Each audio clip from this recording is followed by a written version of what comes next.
Boss Alfred, matanong lang, successful ka na po ba? Ikaw, successful ka na ba? Masasabi kong, oo, successful na ako. Nakakakain ako 3 beses sa isang araw. Para sa akin lang yun, no? Nabibili ko pa naman yung gusto ko. Wala naman akong kaaway. Wala namang puot yung puso ko. Yun, masasabi mo ng successful ka na. Pag nakakatulog ka ng mahimbing, wala kang stress. Konti lang.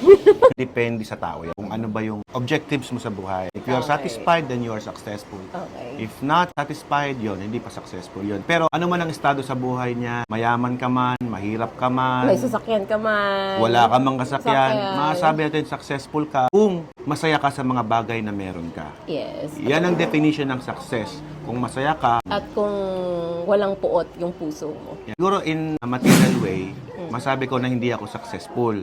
Pero in my life, I could say successful ako kasi nandito si Ella. Basta mahal mo, Ikintot mo.